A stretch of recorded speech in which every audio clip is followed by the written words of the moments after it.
العالمين اللهم صل وسلم وبارك على سيدنا محمد وعلى آله وصحبه ومن تبعهم بإحسان إلى يوم الدين أما بعد para jemaah Masjid Al-Fatihah yang dirahmati Allah Subhanahu wa taala. Assalamualaikum warahmatullahi wabarakatuh. Waalaikumsalam warahmatullahi wabarakatuh. Alhamdulillah, siang hari ini kita diberi nikmat oleh Allah Subhanahu wa taala sehingga bisa berkumpul, bisa bersilaturahmi, bisa bertatap muka dengan saudara-saudara kita yang terpenting ya, kita diberi nikmat oleh Allah Subhanahu wa taala untuk kita masih bisa menunaikan kewajiban kita sebagai seorang muslim, yaitu melaksanakan sholat subuh secara berjamaah.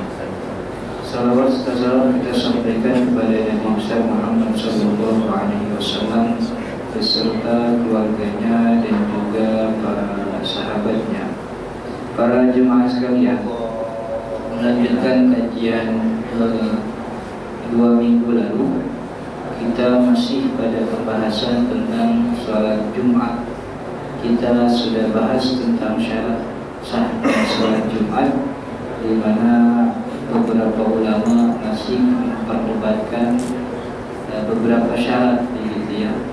Intinya semua sepakat bahwa sholat Jumat harus dikerjakan dengan berjamaah dan diawali dengan 2 khutbah, begitu.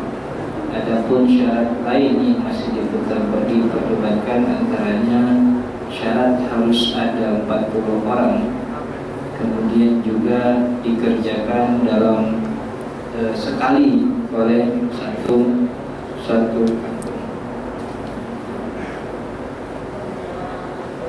kemudian kita akan memasuki beberapa kasus terkait dengan sholat Jumat yang mungkin memang sering terjadi dan beberapa kali ditanyakan, begitu.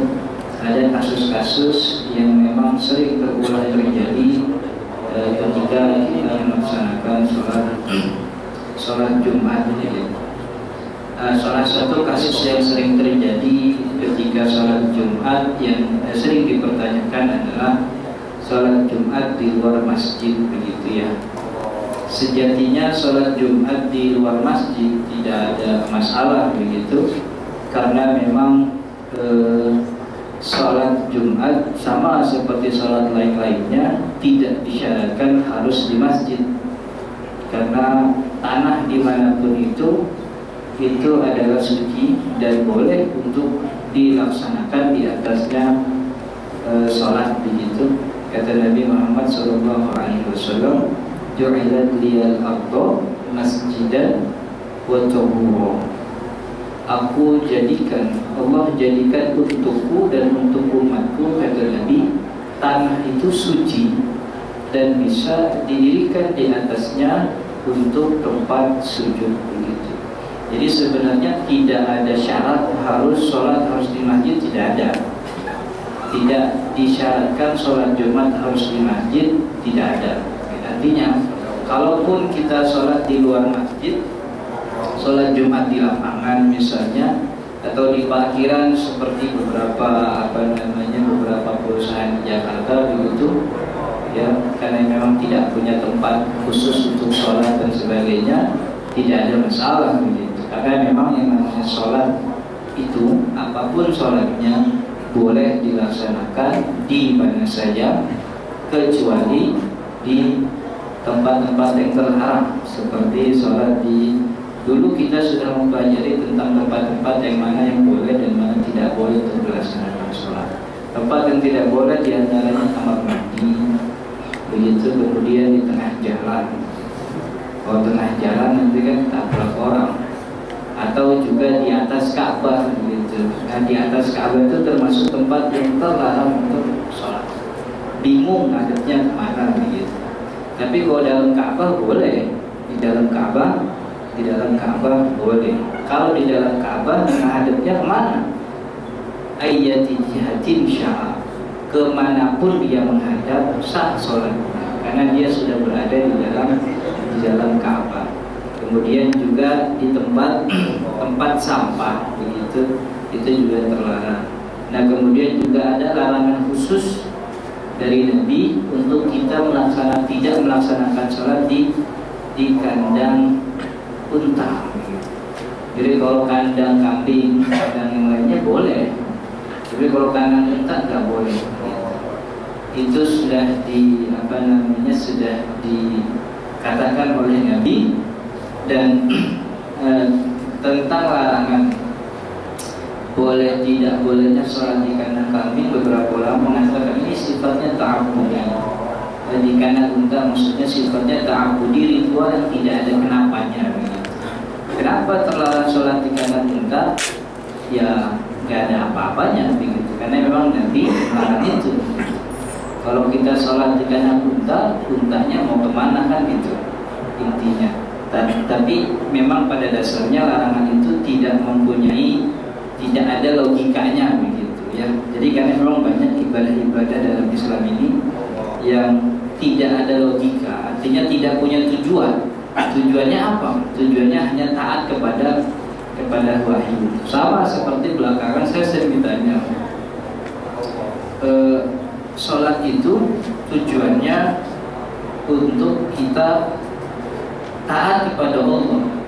Sholat itu tujuannya untuk masuk surga, begitu. Karena syarat kita masuk surga itu mendapat rahmat Allah, dan orang tidak mungkin mendapat rahmat Allah kecuali dia menjalankan kewajiban-kewajiban yang Allah bebankan.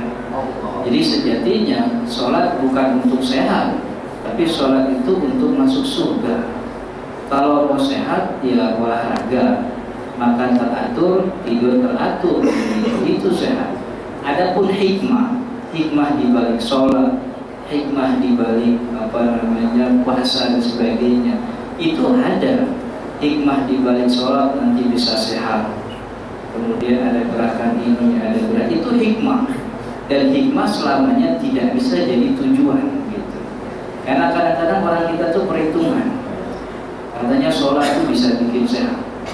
Gua udah sehat 20 tahun, gua udah sholat 20 tahun, 5 waktu sholat malam, tarawih, tahajud, witir, tapi tahu-tahu 40 tahun kena stroke begitu.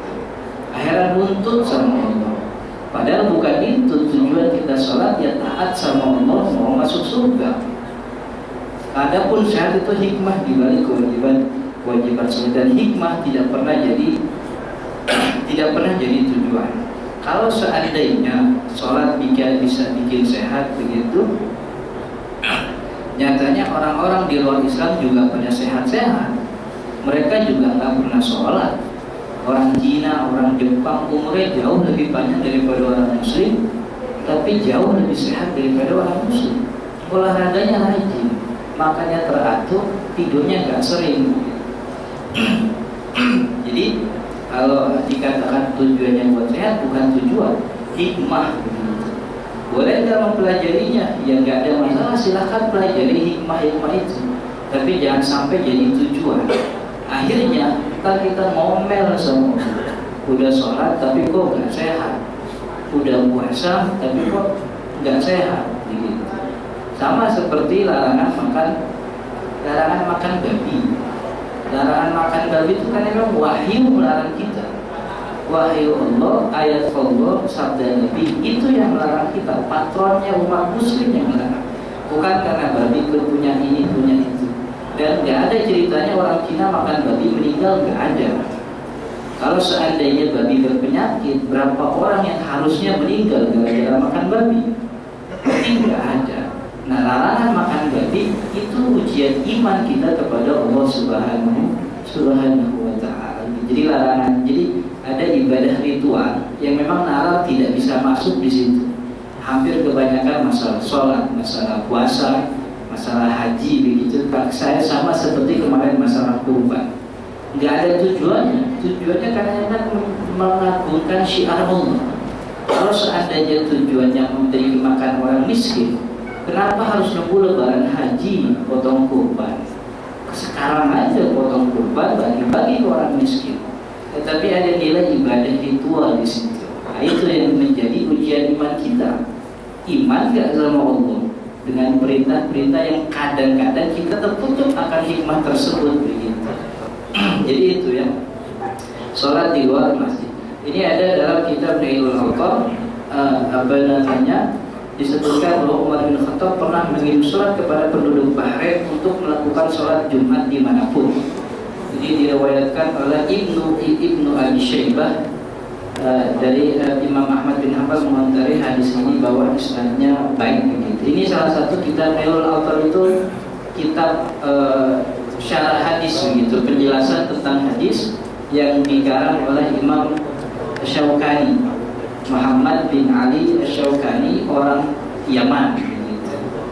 Beliau punya kitab Nailul Autar, syarah dari kitab hadis Al-Muntaqa. Jadi beliau mengatakan bahwa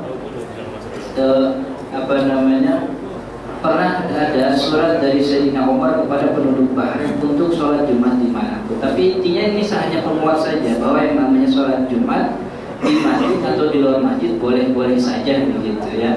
Afdolnya memang di masjid. Sama seperti sholat id kemarin. Sholat id kemarin itu memang yang afdol, sunnah yang dianjurkan oleh ulama itu di lapangan, bukan di masjid.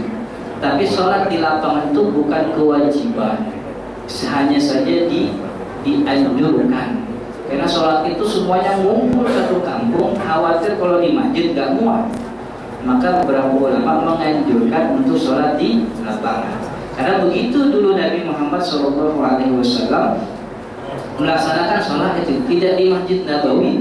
Karena Masjid Nabawi ketika zaman Nabi tidak bisa mengakomodasi semua penduduk Madinah. Kan memang ketika sholat id bukan hanya orang laki yang harus keluar, orang perempuan bahkan yang sedang haid pun, anak-anak diharuskan untuk keluar, dianjurkan untuk keluar untuk ikut merayakan haid itu bersama orang-orang yang sholat. Maka kalau tempatnya di masjid, orang haid nggak bisa masuk, anak-anak nggak boleh masuk. Kalaupun boleh masuk, nggak muat tempatnya, maka dianjurkan di lapangan. Jadi itu ya, sholat di luar masjid, sholat Jumat di luar masjid nggak ada masalah. Nah penting juga ketika sholat di luar masjid nggak ada tahiyatul masjid begitu. Jadi tahiyatul masjid itu memang tahiyat penghormatan kepada masjid. Tanah yang tidak dihukumi masjid nggak ada tahiyatnya di situ. Sama seperti orang kemarin sholat id begitu masuk lapangan gelas sajadah dia sholat sunnah. Padahal itu waktu yang terlarang untuk sholat. Ketika matahari terbit. Pas ditanya ngapain sholat tahiyatul masjid. Akan di lapangan. Ya kalau gitu tahiyat lapangan dah. Nggak ada tahiyat lapangan. Jadi ketika kita melaksanakan sholat Jumat di luar masjid, maka tidak ada sholat sunnah tahiyat masjid. Jadi sholat sunnah tahiyat masjid khusus untuk masjid begitu. Ini yang membedakan keharaman tanah. Artinya kemuliaan tanah masjid dengan tanah yang selain masjid. Tanah masjid punya kemuliaan, salah satunya ada sunnah tahiyat masjid. Kemudian di dalamnya sah untuk beriktikaf. Kemudian di dalamnya orang yang tidak suci tidak boleh mengakses. Orang yang dalam keadaan hadas besar tidak boleh akses tanah haram. Masjid itu tanah haram, tanah mulia. Kemudian berjualan dimakruhkan di dalam tanah masjid. Ada beberapa ulama yang mengatakan haram mutlak, tapi jumhur mengatakan dimakruhkan. Kemudian orang yang makan makanan yang punya bau menyengat itu terlarang, dimakruhkan kalau dia mau masuk masjid. Jadi tanahnya masjid itu punya kehormatan. Maka bentuk penghormatan kita kepada masjid yang Allah muliakan ini, karena ketika tanah sudah diwakafkan untuk masjid, nggak jadi milik fulan lagi, tapi sudah miliknya Allah. Maka nyebutnya Baitullah begitu. Di rumah ini tanahnya udah tanah milik Allah. Tapi sebenarnya kan semua tanah juga milik Allah. Tapi ada intinya pada dasarnya ada tanah yang memang dikhususkan untuk bersujud. Nah, ini ketika sudah diwakafkan, maka tanah ini punya kehormatan. Maka siapapun yang masuk disunnahkan untuk sholat tahiyat dulu begitu. Tapi kalau masjid Jumatannya nggak di masjid, ya nggak usah tahiyat gitu. Terus saya mau sholat nih, ya nggak apa-apa sholat sunnah wudu begitu. Tapi kalau sholat sunnah wudu ya wudu dulu gitu. Jangan wudu udah dari pagi gitu masih ditahan sampai sholat Jumat. Udah kering tuh mukanya tuh. Sholat sunnah wudu, ya nggak bisa dibilang sholat sunnah wudu. Jadi sholat sunnah wudhu itu ketika memang wudhunya belum mengering gitu. Ketika wudhunya belum mengering. Kalau sudah kering, sudah lama begitu ya nggak bisa dikatakan sholat sunnah wudhu. Jadi itu ketika kita sholat di masjid, termasuk itu ya. Saya agak riskan dengan beberapa masjid yang ada di atas mall begitu. Karena tanahnya itu bukan diwakafkan untuk masjid, tapi tanahnya itu diwakafkan untuk department store itu begitu. Adapun di atasnya dijadikan untuk masjid, ya biarinlah mereka namakan masjid, tapi sejatinya bukan masjid. Sama seperti kita punya kantor nih, gedung tinggi, satu lantai, di lantai 8 khusus buat sholat. Nah, itu bukan masjid, itu musola, tempat sholat, bukan masjid yang di dalamnya ada hukum masjid. Harus ada sunnah tahiyat, orang nggak boleh jualan, perempuan haid nggak boleh masuk, laki-laki junub nggak boleh masuk, kemudian juga ada boleh itikaf di dalamnya. Nggak ada hukum itu di lantai 8, lantai 9 nggak ada. Tapi itu khusus untuk sholat.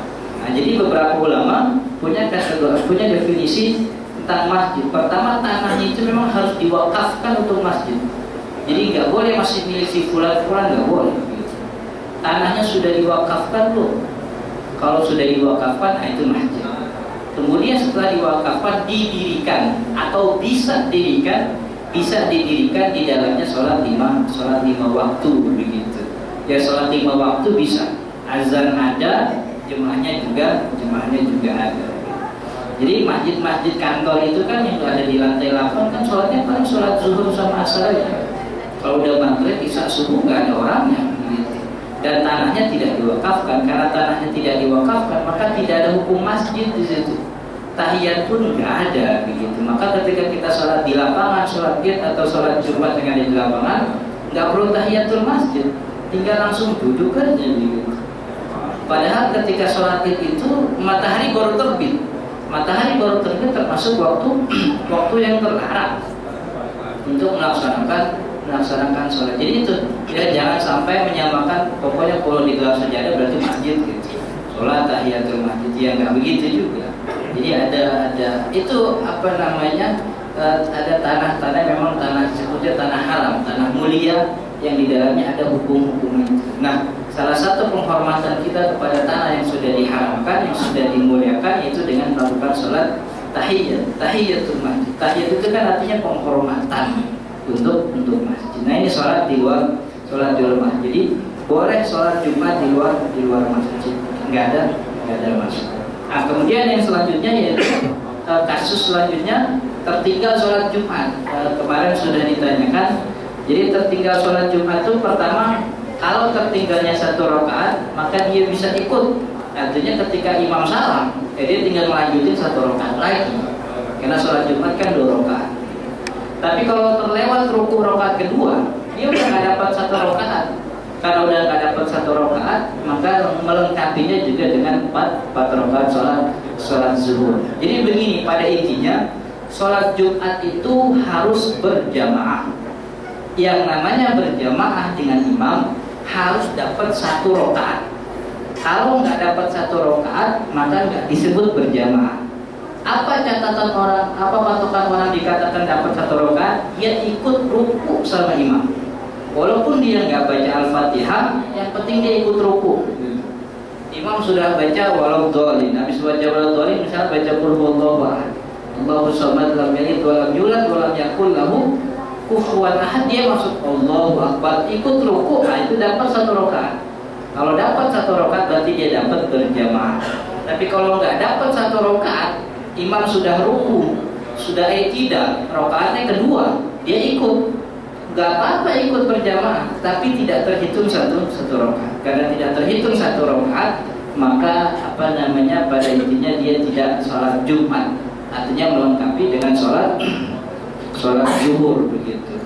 Apakah boleh orang yang datang sholatnya sih sah, artinya sholatnya datang di rakaat kedua, dapat 1 rakaat, tapi nggak ngedengerin khutbah Jumat begitu.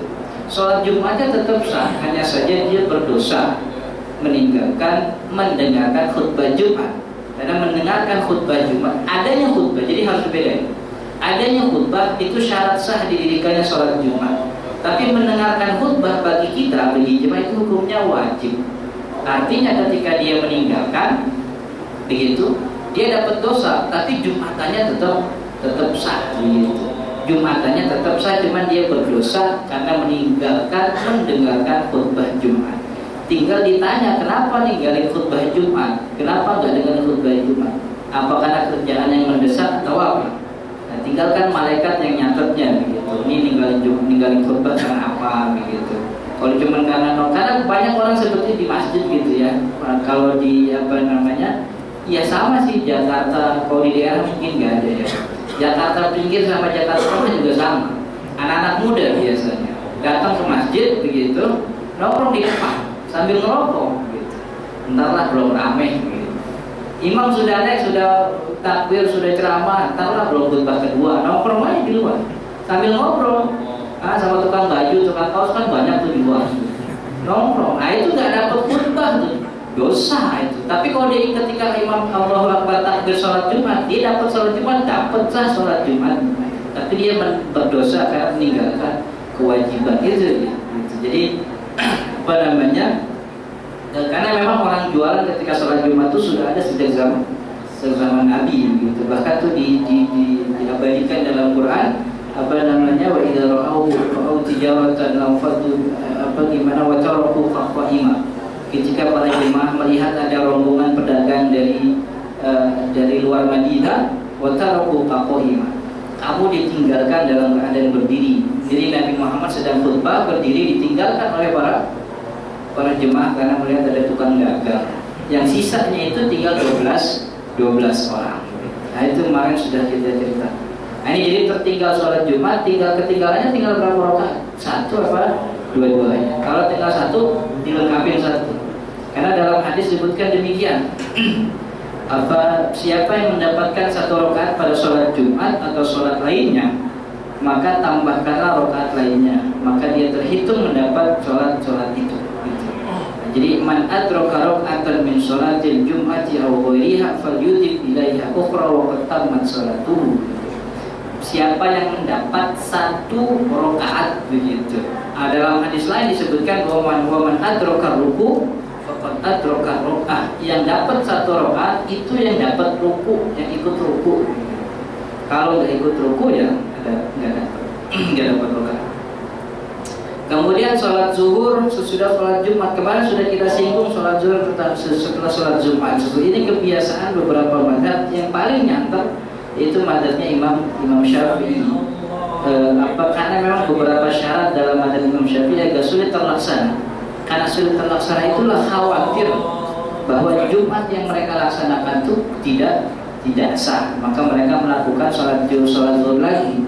Jadi ketika ada orang yang melaksanakan sholat zuhur lagi, nggak usah ngomel-ngomel gitu, nggak usah marah, biarin aja, nyantai aja, nyantai. Toh sholat Jumat kita sah gitu. Dan sholat zuhur dia kan nggak menghalangi jalan kita gitu, dan juga nggak ngebatalin pahala Jumat kita, jadi nggak usah. Nah, sebabnya pertama ada Jumat lain atau kurang, mungkin ada Jumat lain yang lebih dulu. Padahal dalam mazhab Imam Syafi'i syaratnya 1 kampung harus 1 Jumat. Nah mereka khawatir jangan-jangan di 1 kampung kita gitu ada Jumat lain yang lebih dulu. Kalau lebih dulu berarti yang ini yang nggak sah. Walaupun memang alasan 1 Jumat 1 kampung bisa alasan syarat 1 Jumat 1 kampung bisa disela artinya toh memang Imam Syafi'i mensyaratkan 1 kampung 1 Jumat dengan syarat memungkinkan. Kalau bisa mengakomodir 1 kampung dalam 1 tempat itu lebih bagus. Tapi kalau nggak bisa, ya nggak ada masalah, ada 2 Jumat 1 kampung gitu. Nah, mereka khawatir, mereka jangan-jangan ini kita lalai gitu. Jangan-jangan memang bisa dikumpulin, cuma kita malas kita sholat zuhur lagi. Atau memang dalam 1 kampung itu kurang dari 40 orang. Ada sih orang lain, cuma orang lewat begitu. Supir taksi dari mana tahu begitu kan? Atau supir truk begitu tunggu musafir dan sebagainya, pasti itu ternyata orang situnya cuma 15 orang. Nah, gitu. Maka jangan-jangan kita jadi sholat zuhur itu kebiasaan dalam mazhab Imam Syafi'i, dan ini masih sampai sekarang masih dilaksanakan di beberapa daerah. Mereka melaksanakan sholat zuhur ini setelah sholat Jumat. Bukan beranggapan bahwa sholat Jumat kan gak sah, tapi kekhawatiran mereka, namanya ihtiyatun, hati-hati mereka membuat mereka menjadikan itu sholat zuhur lagi gitu. Dan itu disebutkan dalam banyak kitab dalam mazhab Imam Syafi'i. Jadi nggak perlu ada diperdebatkan terlalu panjang. Ketika ada melihat orang sholat zuhur lagi setelah Jumat, ya udah nggak usah masalah, nggak usah terlalu panjang diributin gitu. Kemudian sholat Jumat berbarengan di hari Id begitu. Ini sholat seperti hari Idul Fitri tahun ini ya, maksudnya tahun 1436 kemarin begitu, hari Jumat berbarengan dengan hari Idul Fitri. Nah, pendapat pertama jumhur ulama tetap wajib. Seluruh umat mazhab kecuali mazhab Imam Ahmad bin Hanbal menyepakati bahwa ketika sholat Jumat itu berbarengan dengan sholat Id, maka sholat Jumatnya tetap wajib. Sholat Jumatnya tidak gugur hanya karena sholat ada sholat Idul, baik Idul Fitri atau Idul Adha. Nah, ini yang pendapat yang kedua, yaitu mazhabnya Imam Ahmad bin Hanbal mengatakan bahwa ketika sholat Jumat berbarengan dengan sholat Id, maka gugur kewajiban Jumat bagi yang lain kecuali imam dan satu makmumnya. Jadi imam dan makmumnya, imam sebagai imam dan juga khatib, dan makmumnya yang ngedengerin gitu. Jadi intinya memang wajib, cuman kewajibannya sudah terwakili oleh imam dan makmum. Ini pendapat mazhab Imam Ahmad bin Hanbal. Tapi mazhab yang lain tetap wajib sholat Jumat. Ya, dalam hadis sebutkan demikian. Rasulullah SAW bersabda, "Qad istama'a fi yaumikum hadza indan, faman syaa'a ajza'ahu minal jum'ati wa inna mujammi'un." Rasulullah SAW bersabda, 2 hari raya jatuh di hari yang sama. Siapa yang tidak sholat Jumat silakan, tapi kami tetap mengerjakan sholat Jumat begitu. Nah, beberapa ulama tetap mewajibkan karena memang Nabi melakukan. Walaupun Nabi melakukan, mereka tetap mengatakan wajib. Kenapa? Karena memang ketika itu di Madinah begitu ya, ketika zaman Nabi, orang harus kumpul ke Masjid Nabawi itu dari segala penjuru jauh begitu untuk melaksanakan sholat Id, baik sholat Jumat atau sholat Id, itu kumpul di Masjid Nabawi. Jarak orang-orang harus ke Masjid Nabawi itu jauh. Ada yang mungkin sekian jam berjalan kaki. Maka ketika melihat ada orang sudah datang ke Masjid Nabawi untuk sholat Idul Fitri, sholat Idul Fitri selesai, sedangkan waktu Jumat masih lama. Kalau dia suruh balik lagi pulang, kemudian balik lagi ke sini, kasihan. Gitu. Kalaupun suruh nunggu di sini, ngapain? Gitu. Nggak ada kerja. Maka kata Nabi, faman syaa'a ajza'ahu minal jum'ah. Barang siapa yang udah pulang aja nggak apa-apa. Tapi kita yang ada di sini, fa inna nahnu mujammi'un. Dan alasan itu ketika zaman ulama 4 mazhab sudah tidak berlaku lagi, karena transportasi sudah ada dan rumah sudah semakin dekat dan penduduk sudah semakin padat. Jadi nggak ada alasan harus kejauhan begitu. Nah, maka ulama tetap mewajibkan. Maka beliau mengatakan seandainya ketika itu para tamu Allah, artinya jemaah Masjid Nabawi itu rumahnya dekat, pun Nabi akan mewajibkan. Jadi ketika sholat Jumat berbarengan dengan sholat Idul Fitri atau Idul Adha, maka tetap wajib Jumat. Ini pandangan jumhur ulama selain mazhab Imam Ahmad bin Hanbal. Mazhab Imam Ahmad bin Hanbal, mazhab Hambali, mengatakan wajib, tetap wajib, tapi hanya imam dan satu makmum yang wajib. Yang lainnya tidak perlu sholat Jumat lagi. Kenapa? Karena pada intinya sholat Jumat dan sholat Idul Fitri itu syiar untuk berkumpul. Ketika satu hari sudah ternyata manusia sudah berkumpul, maka tidak ada perkumpulan yang kedua kali, tidak perlu untuk berkumpul lagi. Itu dia beberapa alasan. Itu dia tentang kasus. Nah, kasus selanjutnya itu ada penjamak sholat Jumat dan sholat Asar. Nah, nanti ada sholat khusus. Kemudian selanjutnya itu meninggalkan Jumat terus. Ini banyak kejadian. Meninggalkan sholat Jumat terus-menerus, seperti misalnya security ya. Security, kalau di sini sih nggak ada masalah. Itu security di beberapa tempat seperti sekolah-sekolah Nasrani gitu. Dia kan nggak mau tahu tuh Jumat apa nggak Jumat, bodo amat. Yang penting security harus baik 24 jam. gitu. Dan shiftnya tuh enggak, maka orang beberapa security termasuk saya punya rekan begitu menjadi security di masjid di sekolah Nasrani gitu. Sholatnya ya bisa di pos gitu, tapi kalau Jumat itu colong-colongan gitu. Kalau nggak kelihatan ya sholat Jumat, kalau kelihatan ya dia di sidurnya nggak sholat Jumat begitu. Nah, bagaimana ulama menyikapi orang yang meninggalkan sholat Jumat terus-menerus begitu? Karena kita pernah dengar mungkin dulu kita pernah dengar orang yang meninggalkan Jumat 3 kali berturut-turut berarti dia sudah kafir, sudah keluar dari Islam gitu. Bagaimana status hadis itu, apakah benar atau tidak? Nah, pertama tentang menjamak sholat Jumat dan asar. Ini untuk bagi musafir ya. Ketika dia melakukan perjalanan sudah boleh qashar, sudah boleh jamak. Pas kebetulan datang ke masjidnya lagi ngadain sholat Jumat gitu. Apakah dia boleh melaksanakan sholat Jumat kemudian disambung dengan asar di jamak begitu atau bagaimana? Karena memang yang lebih afdal dan ngikutin Jumat karena ada jemaah begitu. Tapi bagaimana ketika dia melaksanakan sholat Jumat, apakah boleh menjamak dengan asar? Nah, jumhur ulama mengatakan boleh ya.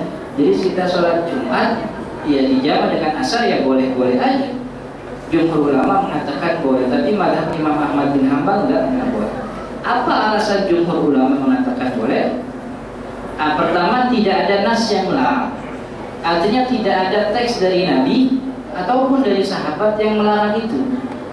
Dalam arti begini, Nabi itu kan juga sering melakukan perjalanan. Bahkan dalam riwayat Nabi itu kalau melakukan perjalanan dimulai dari hari Kamis. Kalau mulainya hari Kamis pasti ketemu yang namanya hari Jumat begitu. Kan nggak mungkin Kamis dia berangkat, Kamis sore dia pulang begitu. Kalau kita kerja di Jakarta sih bisa begitu ya. Jangankan orang Bogor, jangankan orang mana Cilengsi yang jauh itu kan, Bekasi yang di luar Indonesia kan. Dia datang pagi sore dia bisa pulang. Tapi zaman dulu ya Kamis berangkat, nggak Kamis-Kamisnya itu juga pulang. Nah, ketika Kamis berangkat, pasti kan menemukan yang namanya hari Jumat. Ada sholat Jumat di situ, tapi tidak ada karena melewati hari Jumat, pastinya ada teks dari Nabi. Entah itu melarang, entah itu membolehkan. Tapi nggak pernah ada teks dari Nabi melarang atau membolehkan. Berarti ini hukumnya sama, boleh seperti sholat zuhur dijamak dengan asar. Karena kalau seandainya nggak boleh, pasti ada teksnya. Kenapa ada teksnya? Karena Nabi pasti melewati hari Jumat, tapi tidak ada teks yang melarang itu begitu. Dan kemungkinan para sahabat melaksanakan itu sangat mungkin sekali.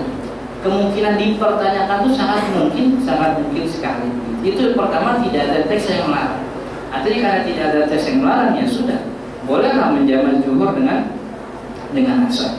Nah, kemudian alasan selanjutnya persatuan waktu, ittihadul waqti. Karena menjamak itu kan ada dua pasangan ya, zuhur dengan asar dan maghrib dengan isya.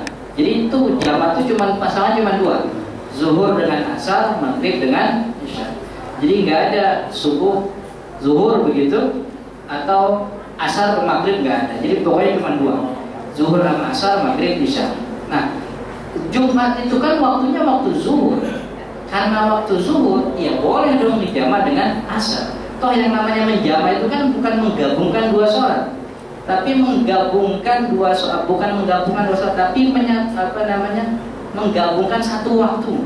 Sholatnya dua-duanya dikerjain, tapi waktunya satu begitu. Karena memang zuhur waktunya, karena memang Jumat waktunya sama dengan zuhur, maka boleh menjamak Jumat dengan asar. Nah, bisa bagaimana ya setelah Jumat salam langsung sholat asar di qashar, di jamak, itu dia. Itu ittihadul waktu, ada persatuan waktu antara Jumat dan zuhur begitu ya. Nah, kemudian yang selanjutnya kias dengan zuhur ya. Kias dengan zuhur bahwa kita sudah singgung beberapa kali kemarin bahwa Jumat itu sama seperti zuhur. Jumhur ulama mengatakan demikian. Waktunya sama. Kemudian juga bukti kalau memang zuhur Jumat itu pengganti zuhur, bahwa ketika ada orang yang tidak melaksanakan sholat Jumat, apa yang harus dilakukan? Sholat zuhur. begitu. Maka itu bukti pengganti bahwa Jumat itu pengganti zuhur. Karena Jumat pengganti zuhur, maka hukum yang ada waktu zuhur itu juga berlaku pada Jumat. Ada qobliyahnya, ada ba'diyahnya, dan yang lain-lain. Termasuk juga boleh menjamak dengan zuhur dan asar. Berbeda dengan mazhab Imam Ahmad bin Hanbal yang kita sudah nyatakan kemarin, sudah belajar bahwa Imam Ahmad tidak memandang sholat Jumat itu sebagai pengganti zuhur. Sholat Jumat itu ibadah independen yang tidak ada hubungannya dengan zuhur. Bahkan waktu Jumat itu bukan waktu zuhur. Dalam pandangan mazhab Imam Ahmad bin Hanbal, Jumat boleh dilakukan pagi hari. Jam 6 pagi boleh, jam 7 pagi juga boleh, jam 8 pagi juga nggak ada masalah. Yang penting waktunya dari mulai matahari naik meninggi sampai kapan? Sampai waktu asar. Itu waktu Jumat dalam pandangan mazhab Imam Ahmad. Nah, ini kemudian yang kedua, prinsip keringanan. Karena memang bagi musafir banyak keringanan-keringanan yang diberikan, termasuk mengkosor jadi 2, gitu kan? Boleh tidak berpuasa, kemudian juga boleh menjam. Itu juga kan prinsip keringanan. Meringankan juga jika memang Jumat boleh dijamak dengan asar. Justru menjadi sulit kalau musafir ikut Jumat tapi nggak boleh jamak dengan asar, maka sulit ya. Dia sudah melakukan perjalanan Jumat, dia ikut Jumat tapi nggak sholat, nggak bisa dijamak dengan asar. Nah, kemudian yang kedua, jamak dalam menyatukan waktu tadi. Jadi jamak itu menyatukan waktu, bukan menyatukan sholat. Sholatnya dikerjain dua-duanya, cuma di satu waktu yang sama. Ini pendapat jumhur ulama. Imam Ahmad bin Hanbal justru punya pendapat yang berbeda, bahwa sholat Jumat tidak boleh dijamak dengan asar, dengan alasan tidak ada teks yang membolehkan. Jadi kebalikan yang tadi. Kalau kata jumhur tidak ada teks yang melarang, kata Imam Ahmad, ya nggak ada yang melarang, nggak ada yang bolehin konteksnya. Sholat itu kan ibadah. Ibadah itu harus ada teksnya dari Nabi. Karena tidak ada teks yang membolehkan, ya udah kita nggak bisa bilang kalau Jumat itu boleh dijamak dengan asar. Begitu itu kata mazhab Imam Ahmad bin Hanbal. Nah, kemudian yang kedua itu Jumat bukan zuhur. Kemarin sudah kita singgung bahwa Jumat itu bukan zuhur. Waktu Jumat boleh dikerjakan di waktu pagi, bukan zuhur. Maka dalam pandangan Imam Ahmad pun qobliyah Jumat nggak ada. Itu yang sering kita ributkan sejak dulu. Qobliyah Jumat ada apa? Enggak. Karena memang melihat Jumat itu sendiri ulama berbeda. Jumhur ulama sama, Jumat itu sama dengan zuhur. Karena ketika orang tidak bisa melaksanakan sholat Jumat, entah itu sakit atau sengaja tidur dan sebagainya, wajib dia sholat zuhur. Berarti mengganti. Tapi istilahnya, karena memang pengganti Jumat, maka hukum yang ada di zuhur berlaku pada Jumat juga. Itu pandangan Jumhur. Tapi Imam Ahmad bin Hanbal tidak membahas itu. Karena pandangan terhadap Jumat sudah berbeda, maka hukum yang berkaitan dengannya juga berbeda. Termasuk tidak ada qobliyah Jumat, kemudian tidak boleh dijamak dengan asar. Nah, kemudian tidak ada kias dalam ibadah ini yang dipatokkan dalam pandangan mazhab Imam Ahmad bin Hanbal, bahwa tidak ada kias dalam ibadah ini tentang jamak sholat Jumat dan asar. Ada dua pendapat, ada boleh dan tidak. Kalaupun kita tetap kita mengikuti pendapat jumhur, aman-aman saja. Tapi kalau kita tidak puas atau ternyata tidak menenangkan hati, ya. Jadi ketika ada perbedaan pendapat itu, yang penting kan kita pilih mana yang bikin hati kita tenang. Karena tujuannya ibadah. Ibadah itu jangan sampai kita ibadah, tapi hati kita kok nggak tenang sama ibadah kita sendiri. Maka ketika ada perbedaan pendapat, pilih pelajari dua-duanya, atau pelajari salah satunya dan pilih mana yang menenangkan hati. Gitu. Jadi pilih mana yang menenangkan hati. Soalnya memang kan madhabnya beda. Tidak ada kewajiban bermadhab harus satu, nggak ada kewajiban. Kewajiban kita tuh mengikuti Al-Quran dan Sunnah. Akan tetapi kita tidak punya akses kepada Al-Quran dan Sunnah kecuali melalui ulama-ulama tersebut. Maka ketika kita mengikuti salah satu dari ulama tersebut, kita sudah sah mengikuti Al-Quran dan Sunnah. Jadi nggak perlu capek-capek gali dari Al-Quran dan Sunnah, nggak perlu capek-capek. Tinggal ikuti mana ulama yang ada. Gitu. Ibarat kita mau ke Bogor begitu kan, dari sini bisa naik motor dari Parung bisa, dari Jalan Raya Bogor bisa, naik mobil masuk Jagorawi. Itu jalan alternatifnya. Gitu. Jangan kita ngarang sendiri, muter dulu kemana? Ciledug, kemudian ke Cengkareng, muter lagi ke Bekasi, Cikarang. Akhirnya nggak nyampe Bogor, nyasar begitu. Nah ini udah ada jalannya nih. udah ada pendapat A, udah ada pendapat B, udah ada pendapat C. Dan 3 pendapat ini diakui oleh ulama sejagat. Maka kita tinggal ngikutin. Nggak perlu sosok kita bikin pendapat baru begitu. Yang ada bukan malah dapat surga, gitu, tapi dapat murka Allah. Gitu. Itu dia tentang jadi perbedaan pendapat. Jadi ketika kita memilih pendapat Imam Ahmad misalnya, nggak boleh di jamaah zuhur asar, ya udah ketika nggak boleh jamaah Jumat dengan asar, ya udah ketika datang waktu Jumat kita nggak usah Jumatan, tinggal nunggu aja di luar. Kenapa nggak sholat Jumat? Kita musafir. Oh musafir, setelah Jumatan baru kita sholat zuhur, kemudian dijamah dengan sholat asar. Atau nggak usah nongkrong depan masjid, langsung pergi aja jalan. Kapan sholatnya? Nanti ketika waktu asar. Jadi jamaah takhir gitu. Nah tentang jamaah itu nanti kita ada pembahasannya di setelah pembahasan sholat Jumat ini insyaallah. Itu dengan jamaah sholat Jumat dengan asar. Ini selanjutnya yaitu kasus yang selanjutnya itu meninggalkan Jumat terus menerus begitu ya. Ini dalam salah satu yang menjadi bahan yaitu fatwa yang dikeluarkan Dr. Salim Fahad Bahaman. Dr. Salim Fahad Bahaman itu dosen fikih muqaranah perbandingan mazhab di Universitas Imam Muhammad bin Saud Riyadh, Saudi Arabia. Beliau mengatakan dalam hadis disebutkan man taraka salasatun ma'in tahawunan biha taballahu ala qalbi. Siapa yang meninggalkan sholat Jumat 3 kali dengan sengaja, ada istilah tahawunan, dengan sengaja menyepelekan tanpa uzur, itu namanya tahawunan, sengaja menyepelekan tanpa uzur, taballahu ala qalbi, Allah akan mengunci hatinya. Maksudnya ini ancaman, karena ini ancaman berarti ini juga merupakan sebuah keharaman. Kafir gak? Gak kafir. Gak kafir. Yang kafir itu kalau mengatakan sholat Jumat gak wajib, itu kafir.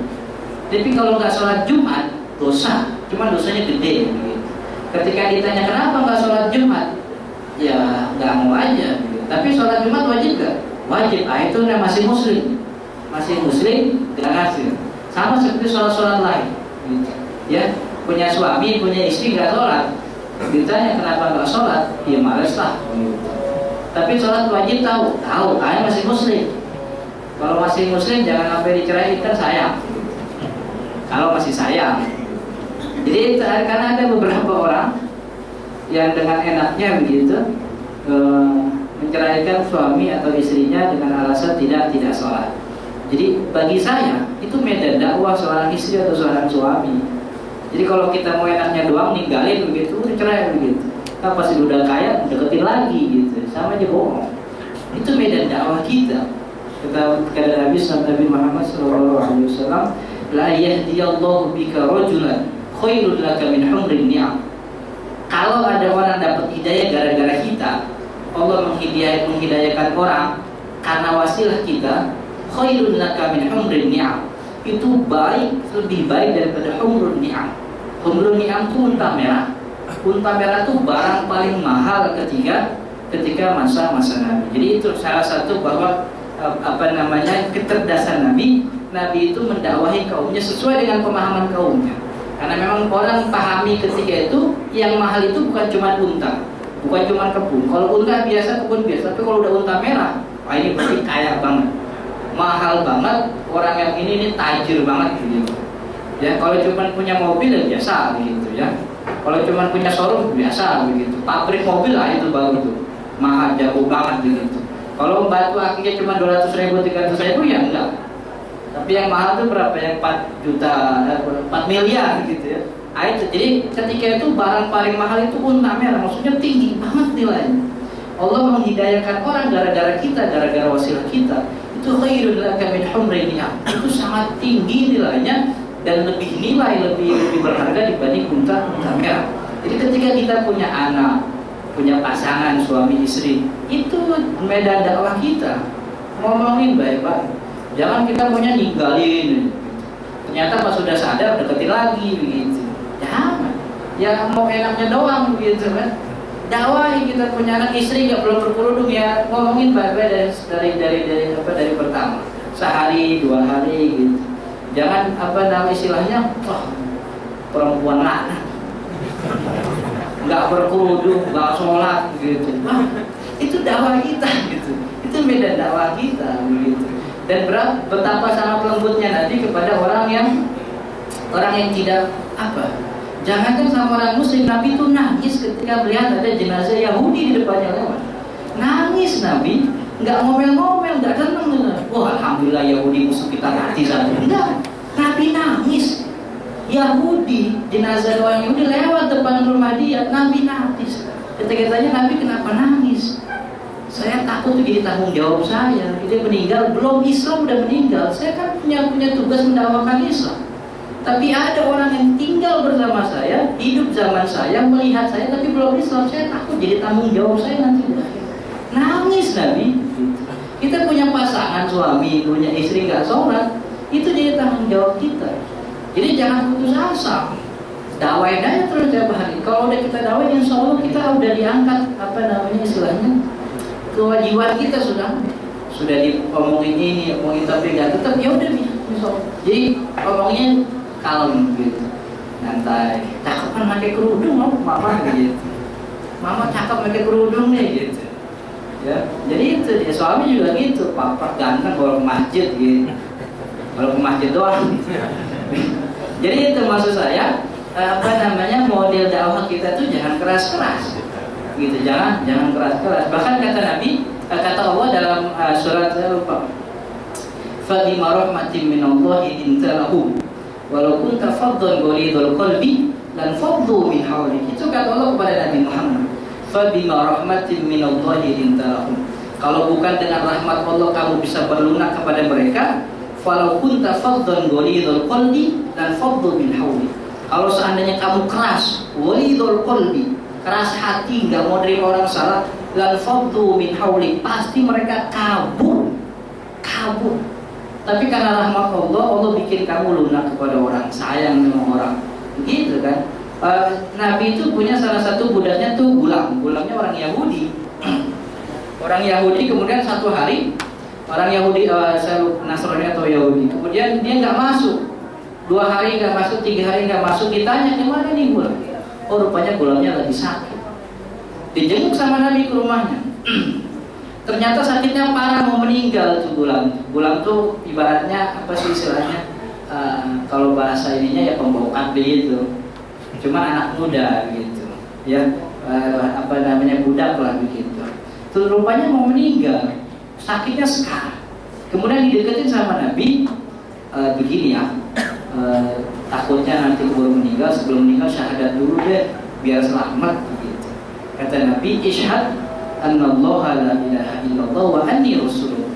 Syahadat ya, asyhadu an la ilaha illallah. Kemudian disuruh syahadat dia bingung. Dia ngelirik Nabi tapi ngelirik juga bapaknya begitu. Bapaknya ngeliatin. Kalau gua syahadat enggak enak sama bapak gua gitu. Enggak syahadat enggak enak sama Muhammad majikannya begitu kan. Dia bingung, telinga kiri kanan ngeliat Nabi, ngeliat bapaknya. Melihat itu bapaknya tahu nih anaknya ragu-ragu. Kemudian bapaknya bilang, Ati Abul Qasim, taati Abu Qasim, taati. Abu Qasim itu Muhammad. Ikutin aja yang dikatain nama Abu Qasim, nama Muhammad begitu. Itu bapaknya rela anaknya masuk Islam, padahal bapaknya itu orang Nasrani. Kalau seandainya ketika hidup Nabi Muhammad ngomelin terus sama orang Yahudi, orang Nasrani, kira-kira mau gak bapaknya bilang lepasin anak itu? Gak mungkin mau. Tapi memang karena itu dakwahnya. Bahkan kata Nabi dalam banyak hadis-hadis Nabi mengajarkan kita tuh jangan keras-keras. Kecuali sama orang sudah jauh menyimpang begitu kan, artinya menyepelekan. Wa'at bi sayyi'atal hasanata tamhuha wa khaliqin nas bi khuluqin hasanin.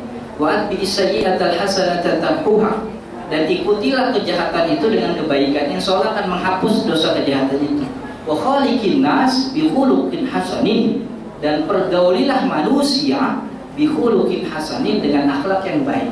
Nabi bilangnya wa khaliqin nas, pergaulilah manusia. Nabi nggak bilang wa khaliqil mu'minin, pergaulilah orang mukmin, pergaulilah orang muslim, pergaulilah saudaramu, pergaulilah anak kerabatmu, enggak. Tapi Nabi bilang wa khaliqin nas, pergaulilah manusia. Jadi siapapun yang masih ada status manusia, orang muslim wajib berbuat baik kepada dia. Dan salah satu bentuk berbuat baik paling ringan itu senyum. Senyum gitu. Kita kadang-kadang ogah senyum gitu. Senyumnya sama anak majlisnya doang. Keluar majlis udah nggak ikut majlis gue ini mah, nggak ikut ustadz gue ini mah gitu. Padahal sama-sama muslim, apalagi sama muslim baik. Jadi dulu Harun al-Rasyid itu pernah diomel sama anak muda. Harun al-Rasyid itu salah satu khalifah Abbasiyah, punya kebiasaan setahun haji setahun perang, setahun haji setahun perang. Ketika dia pergi haji di Ka'bah, di Masjidil Haram sudah ada anak muda yang nunggu mau ngomel-ngomel begitu. Karena mungkin ada kebijakan Harun al-Rasyid yang menurut dia tidak sesuai syariat atau apalah, intinya dia tidak setuju dengan kepemimpinan Harun al-Rasyid. Dicaci maki Harun al-Rasyid dan dia tidak gentar anak muda ini. Di kiri kanan Harun al-Rasyid ada penjaganya, udah tinggal nangkep nih pada bawa pedang kan. Di tempat kami juga bisa gitu. Tapi kata Harun al-Rasyid nggak usah tenang. Kata Harun al-Rasyid, ihda ya gulam. Anak muda kalem aja kalau mau ngomong gitu. Tenang aja, tenang. Kemudian Harun al-Rasyid mengatakan, fa innallaha qad arsala man huwa khairum minka ila man huwa syarrum minni. Dulu kata Harun al-Rasyid, Allah telah mengutus orang yang jauh lebih baik dari kamu kepada orang yang jauh lebih baik daripada orang yang jauh lebih buruk daripada saya. Siapa orang lebih baik daripada kamu? Nabi Musa. Kepada siapa? Kepada Fir'aun, jauh lebih buruk daripada saya. Fa'amarahu ayyakula biqaulin layyin. Tapi Allah tetap menyuruh Nabi Musa dan Nabi Harun ketika itu dengan perkataan yang lemah lembut. Dalam surat At-Taha, ayat 22, ya, idhaba ila fir'auna, pergi kamu berdoa wahai Musa dan Harun, ila fir'aun, kepada Fir'aun, fa innahu tagha, dia sudah menyeleweng dari agama kita. Faqula lahu qawlan layyinan, dan berkatalah kepada Fir'aun qawlan layyinan, perkataan yang lembut, perkataan yang sopan.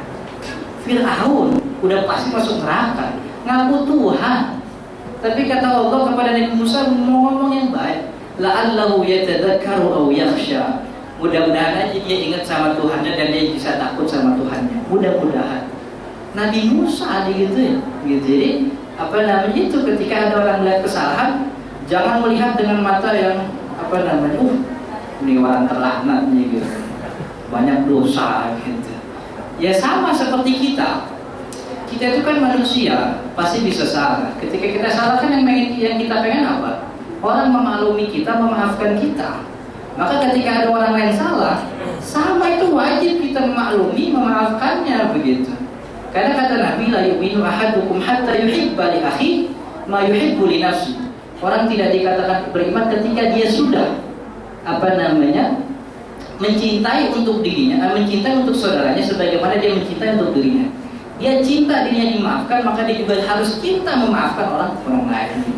Jadi itu ya, ketika mendakwahi jangan terlalu keras. Jangan sampai cuma gara-gara satu masalah akhirnya persaudaraan kita nggak lanjut begitu, ribut akhirnya begitu, nggak mau main sapa-sapaan lagi begitu. Jangan kan ketemu sapa di WhatsApp BBM aja nggak mau nyapa gitu. Khawatir gitu. Ini meninggalkan Jumat terus menerus ini bentar lagi. Usul meninggalkan Jumat. Jadi kan kata Nabi yang meninggalkan itu yang tahawunan, dengan sengaja dan menyepelekan. Artinya ada yang meninggalkan Jumat dengan uzur, yang uzurnya itu dibolehkan. Nah, salah satu uzur yang dibolehkan meninggalkan Jumat pertama yaitu pekerjaan yang mengandung maslahat umum dan besar. Dia mengampu pekerjaan yang pekerjaan itu punya maslahat besar. Contohnya itu seperti dokter jaga atau petugas keamanan, atau ketika seperti petugas tambang misalnya yang harus mengawasi mesin gitu, yang harus per detik diawasi. Kalau tidak diawasi bisa meledak, bisa bocor dan sebagainya. Ini termasuk uzur yang dibolehkan untuk dia meninggalkan Jumat. Atau dokter jaga begitu ya, jaga-jaga begitu. Artinya ketika takutnya ada pasien, atau memang dokternya pas ada pasien ketika lagi sholat Jumat. Atau petugas keamanan yang mengamani harta orang banyak, petugas Baitul Mal gitu. Kemudian atau yang sumber penghasilan, pekerjaannya sih bukan pekerjaan yang punya masalah umum, tapi pekerjaannya ini satu-satunya penghasilan dia. Ya kalau ditinggalin, anak istrinya bisa nggak makan gitu. Kan ada 5 prinsip penjagaan syariat: hifdzuddin, kemudian hifdzun nafs, hifdzul mal. hifdzun nasab, kemudian juga hifdzul ilm, menjaga agama, ada juga menjaga harta, menjaga jiwa. Menjaga jiwa memberikan penghasilan kepada keluarga termasuk implementasi dari prinsip syariah, itu menjaga jiwa. Kenapa nggak didahulukan menjaga agama? Beberapa ulama mendahulukan menjaga jiwa, karena kalau jiwanya tidak terjaga, agama siapa yang mau bangun?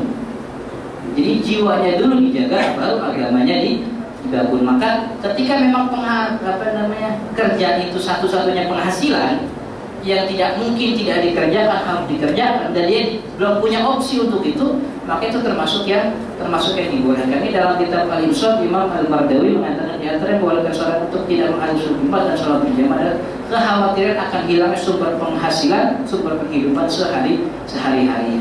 Artinya begini, kalau memang kita punya pekerjaan yang mengharuskan kita meninggalkan Jumat terus-menerus, cari yang lain dulu. Cari yang lain, kalau udah ketemu baru ditinggalin. Kalau mau ninggalin langsung, pikiran masih ada tabungan dan sebagainya, itu lebih bagus. Tapi kalau ditinggalin nggak punya tabungan dan sebagainya, kerjain dulu itu, cari yang lain. Sambil nyari, sambil ngerjain, insya Allah dimaafkan. Tapi yang namanya ibadah kita nggak boleh main-main. Jangan akhirnya kita boleh lah, gue nyari kerjaan kayak gini boleh. Ninggalin Jumat kan boleh. Tapi nggak ada usaha untuk nyari pengganti, ya itu yang dosa kayak gitu.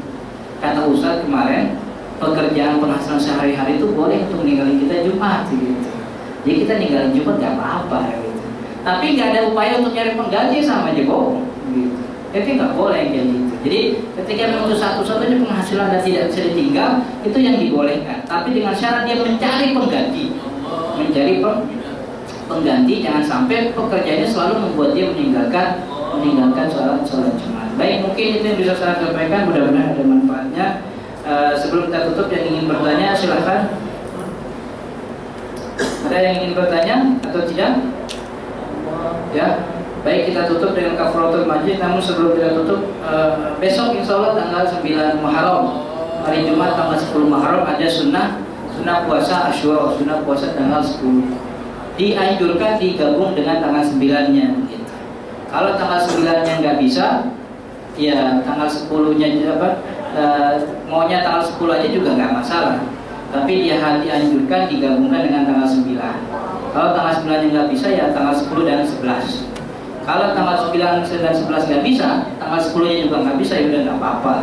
Kalau emang puasa sunnah gitu. Jadi tinggalin juga. Cuman rugi aja, sayang aja gitu. Oke? Ya, mudah-mudahan ada manfaatnya. Kita tutup dengan qul majlis. Subhanallahumma wa bihamdika, asyhadu an la ilaha illa anta, astaghfiruka wa atubu ilaik. Assalamualaikum warahmatullahi wabarakatuh.